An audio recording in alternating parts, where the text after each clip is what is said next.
Hi mga coaches, good morning, good afternoon, good evening. Welcome back to my channel. Welcome to another episode of our Suzuki Espresso. So if you're planning or considering to buy or do an installment of our Suzuki Espresso, mao lang ni ako ang point of view as the owner for 2 years. Mga ka-watchers, kung duwa-duwaan manggaling ka, kung espresso ba or other kind of units kay imuhang kaning gusto kwaon pod aside from Suzuki Espresso, first you need to consider para asa siya nga unit.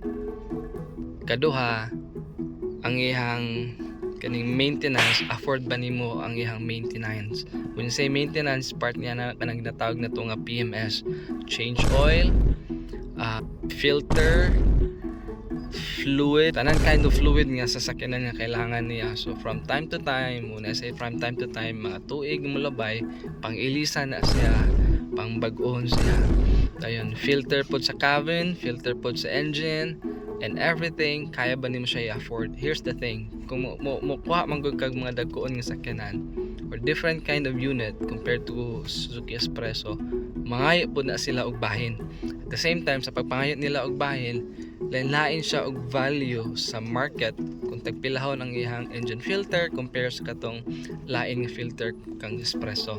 So with those point of view, i-consider gid ninyo kung afford ba ninyo ang ihang monthly. At the same time, si Suzuki Espresso mga ka-watchers, I cannot compare to another kind of small cars. Mas makaingon kung efficient gid si Suzuki Espresso. Most of nga mga nagkuha og Suzuki Espresso, nag-avail og Suzuki Espresso, gagamit sa Suzuki Espresso, ang ilahag yung main issue, when I say issue, problem nila is galisod na sila hunahuna kung asa na pud ilang sunod nga target pagadtuan. When I say sunod nga target pagadtuan, kung asa na pud ilang sunod nga igala, tungod sa iyang katipid, dili na ka makahunahuna og ihang tubil. Like makaing ka ang tubil karon ga asaka gaabot nag 60 ang per liter, afford nimo siya in a sense nga ay mong problema na po dayon ang destination. Okay, si Suzuki Espresso mahatod gid kanya from point A to point B nga di na ka mabasa, nga initan, bugnaw kayo happen. At the same time, wapo entertainment enough nga makadungog mo sa sulod sa music ninyo nga favorite. At the same time, di pa mahurot ang inyong bill. Labi na kung full tank gid siya, sagad ni full tank, dugay kayo kuhaan ang iyong usa ka bar, duha ka bar, sunod nga mga bars na.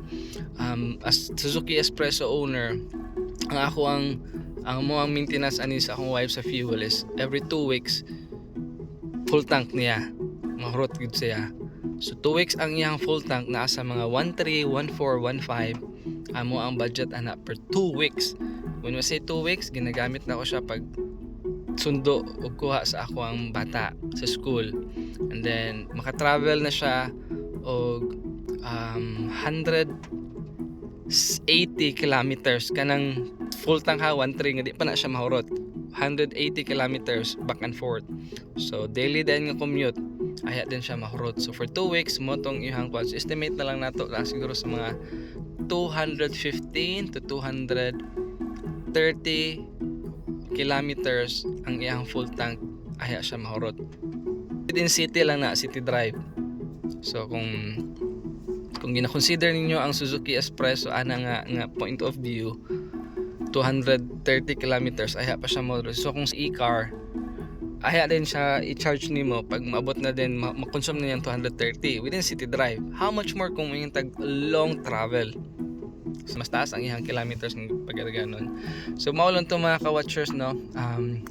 As Suzuki Espresso owner, wala gid mi nagmahay nga nagkuha mi aning unit.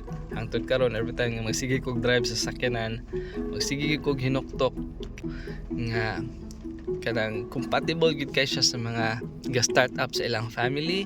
At the same time, gina-consider nila nga need na gid ang sakyanan para sa ilaha. And para sa mo gyud, sige kog hinuktok nga nagpasalamat gid sa Ginoo kay gihimo ang sakyanan ni Suzuki Espresso para namo nga enough ra ang budget para mapatuyok sa tibok pamilya. At the same time, naa na mi sakyanan nga magamit namo kung adto mig mga lugar, mag-adto mig simbahan, magkailan namo ang gusto namo sila adto sa mga lugar nga pa nila matistingan. So mao lang to mga ka-watchers, thank you so much for watching, and please pag-ampo gyud nimo kung magkuha kag sakyanan. Kaya ang Ginoo ikaw mo'y magsabot gyud kabahin na di biya pod lalim ang monthly, the same time nga kailangan niyo siya utungon for 5 years. So mao lang to. Thank you so much for watching. Bye bye.